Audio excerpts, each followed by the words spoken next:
రాష్ట్రంలో వైసీపీకి ఓటమి భయం పట్టుకుందని అందుకే పోలింగ్ కేంద్రాల మార్పుపై రాద్ధాంతం చేస్తోందన్నారు కడప జిల్లా టీడీపీ అధ్యక్షుడు శ్రీనివాసులరెడ్డి. ఈ ఎన్నికల్లో టీడీపీ అభ్యర్థి గెలుపు ఖాయమని ఓటమి భయంతో ఎన్నికని వైసీపీ బాయ్కాట్ చేసినా ఆశ్చర్యం లేదన్నారు ఆయన. పులివెందుల జెడ్పీటీసీ ఎన్నికపై శ్రీనివాసులరెడ్డి వ్యాఖ్యల పూర్తి సమాచారం మా టీవీ9 సీనియర్ కరెస్పాండెంట్ సుధీర్ అందిస్తారు. పోలిట్ బ్యూరో మెంబరు అలాగే కడప జిల్లా ఇన్ఛార్జ్ మనతో ఉన్నారు. సార్ చెప్పండి, ఏంది ఇది ఎన్నికలకు జరిగే సమయంలో ఒక ఊరు ఓట్లు వేరే ఊర్లో వెళ్ళి వేయాలి అనే నిబంధన ఎందుకు తీసుకొచ్చారు? అప్పటికప్పుడు ఇంత అర్ధాంతరంగా ఎందుకు మార్చారు? ఎన్నికల నియమావళి వాళ్ళకేం ఎన్నికలు కొత్త కాదు, వైసీపీకి అధికారులు కొత్త కాదు, మాకు కొత్త కాదు. ఎన్నికలకు ఒక నియమావళి ఉంటుంది. నోటిఫికేషన్ ఇచ్చే రోజుకే ఓటర్ లిస్ట్ అంతా ఫైనల్ అయిపోయి ఉంటుంది. ఈరోజు కొత్తగా ఓటర్ లిస్ట్ చేసేది ఏం లేదు. వాళ్ళు తీసుకుని ఉంటారు కదా, నోటిఫికేషన్ ఇచ్చిన రోజు పోయి అక్కడ నామినేషన్ ఇచ్చే రోజు కూడా ఓటర్ లిస్ట్ అడిగితే ఇస్తారు కదా, మరి ఆ రోజు చెక్ చేసుకోలేదా వాళ్ళు? ఏ రోజైతే ఎన్నికల నోటిఫికేషన్ ఇస్తుందో ఎన్నికల నోటిఫికేషన్ ఇచ్చిన తర్వాత మార్పులు చేర్పులకు అవకాశం లేదు. రెండో విషయం, ఓటర్లు ఎక్కడ గల్లంతు కాల. ఈ పల్లెలో ఉండేది పక్క పల్లెకి పోయి ఓట్లు ఉంటాయి. దాంట్లో మాకు కూడా నిన్ననే ఆ సమాచారం వచ్చింది. ఏదైతే ఓటర్ లిస్టులు ఉన్నాయో, ఏదైతే ఓటర్లు ఎక్కడెక్కడ ఉన్నారో దాని ప్రకారం మా అభ్యర్థి లతారెడ్డి గారు ప్రచారం చేసుకున్నారు. పార్టీ పరంగా మేము ప్రచారం చేసుకున్నాం. ఈరోజు నిన్న వాళ్ళు ఓటమి భయం పట్టుకునింది, ప్రజలు ఓట్లేసే పరిస్థితి లేదని అర్థమైంది వాళ్లకు. ఏదో కుంటి సాకులు చెప్పడము.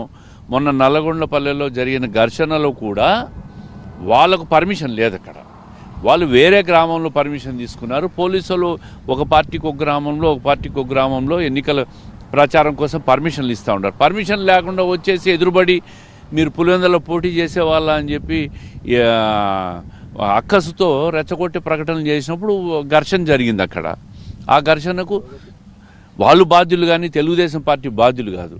ఏది ఏమైనా ఎన్నికల నియమావళి ప్రకారం ఓటర్లను ఈ గ్రామం నుంచి అదే గ్రామంలోనే ఉన్నారు. ఈ బూత్ నుంచి పక్క బూత్ అంటే 1/2 కిలోమీటర్ దూరంలో ఉన్న బూతులు షిఫ్ట్ చేసినంత మాత్రాన ఓటర్లేం గల్లంతు కాలే కదా.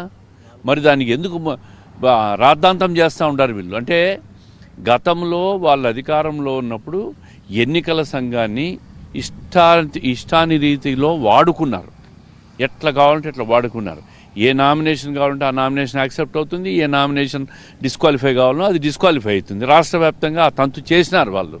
ఈరోజు అందరూ కూడా అదే చేస్తారు అనుకుంటా ఉన్నారు. మాకు ఏ ఓటరు పోలే, అందరు ఓటర్లు కూడా అదే ఓటర్ లిస్టులో ఉన్నారు. 10,600 ఓట్లు అట్లే ఉన్నాయి భద్రంగా. దాని ప్రకారం మేము గ్రామాల్లో ప్రచారం చేసాం. అవతల ఎన్నికల సంఘం ఇష్టం. అది ఒక స్వతంత్ర పరిపత్తి ఉన్న ఆఫీస్. అది దాని మీద వీళ్ళు నిందారోపణలు చేసుకుంటూ ఉన్నారు.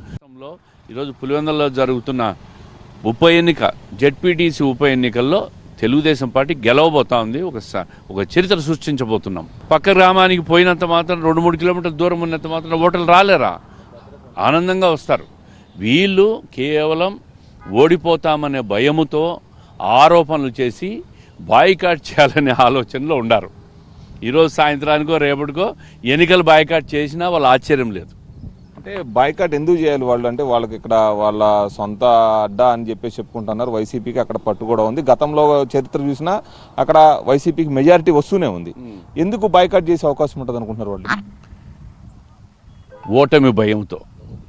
ఓడిపోతే రాష్ట్రంలో అయ్యో పులివెందులలో ఓడిపోయినారే అని అనుకుంటారని చెప్పి ఆ ఓటమి భయంతో బాయ్కాట్ చేయాలనే ఆలోచన ఉంది అనేది మాకు ఒక సమాచారం ఉంది. మరి చూడాలి ఏం చేస్తారు. మేమైతే గెలుస్తాం, ప్రజలు మాకు ఓట్లేస్తున్నారు. ఇది పులివెందుల జెడ్పీటీసీ ఉప ఎన్నికకు సంబంధించి ఎట్టి పరిస్థితుల్లో పులివెందులలో టీడీపీ గెలుస్తుందనే భయంతోనే వైసీపీ ఆ ఎన్నికలను బాయ్కాట్ చేసే ఆలోచనతో ఉంది. ఇవాళ లేదా రేపటిలోపు ఈ ప్రకటన వచ్చే ఆలోచన వాళ్ళు చేస్తున్నారని చెప్పేసి మాకు సమాచారం ఉందని చెప్పేసి TDP politburo member Srinivas Reddy చెప్తా ఉన్నారు. Camera person Rayasa, Sudheer, TV nine Kadapa.